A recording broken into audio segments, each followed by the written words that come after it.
what we have here is a rear cabin vent on an F-150. This is a Raptor, but that doesn't matter. They're the same as the regular F-150.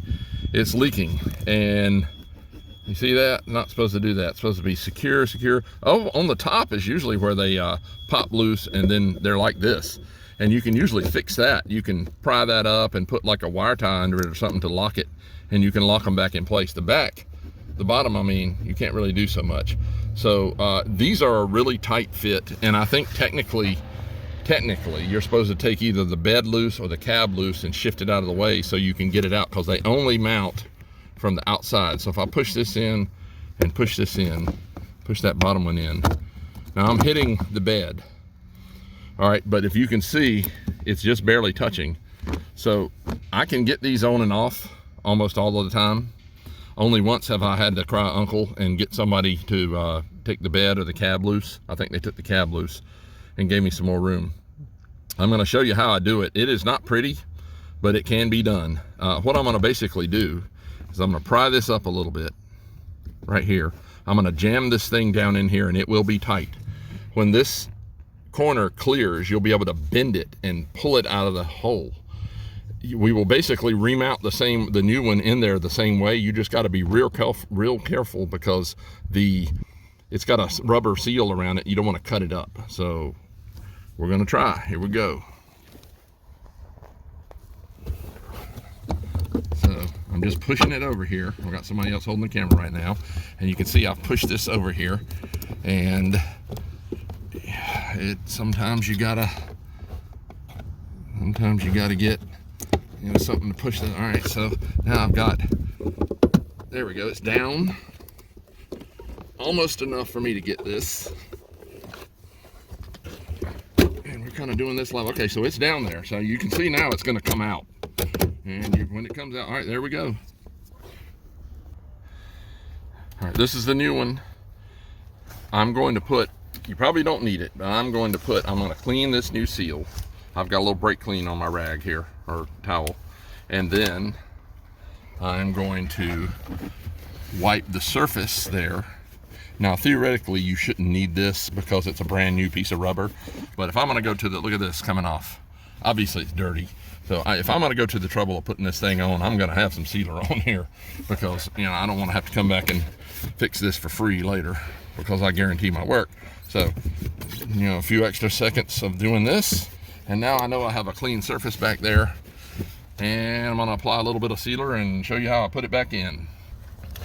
Sealer's applied. As far as what kind of sealer, the best thing probably is just use some silicone. I have some clear stuff I use. I'm not going to recommend a brand. I don't think it really matters. I don't think you want to use RTV, but use some kind of silicone. Adhesive silicone would be really the best of some type. All right, so I'm going to do this just like the other one came out. I'm going to try to ram this down in here and then even it up, and then these things should lock it right back into place. Should. That doesn't always happen. We're about to find out. All right, so I've got enough room. I'm getting it down in here, and you don't want to break these tabs either, so it's going down in here. And is it gonna go? Oh, if it's, now this is some pressure I'm putting on here. I can guarantee you that. I need this little tab right here, this little piece wants to not cooperate. I need it to go past there. There we go. Now we might be good. All right, now I just need it to go down in here enough to clear this bottom. This top, get on in there. All right, perfect. Now all I gotta do is work it back into place. We're here, and watch this. Click, oh, there we go. Click, click, you saw that pop up. Bottom, tight, tight, tight, tight, boom, done. There you go. That's how I do it. Now, if you can't do it like this, if you don't have this much room and there's just no way, sometimes there's a little wiggle room in how the cab and the bed are mounted, and they just will be a little bit closer together. You may have to take the bed loose and back it up a little bit, but most trucks, you can get them in just like I got in there, and it didn't mess up the seal at all. And that's why I recommend, though, putting a little sealer on there, because you don't want this thing to leak again in the future. But there you go, cabin vent F-Series. That's how you put them in. Questions, comments, let me know. One more thing before I sign off. All vehicles have a cabin vent of this nature right here. It might not look exactly like this, or it might not be quite this big, but all vehicles, everyone out there has one, so the air can pass through. And every one of them is subject to leak.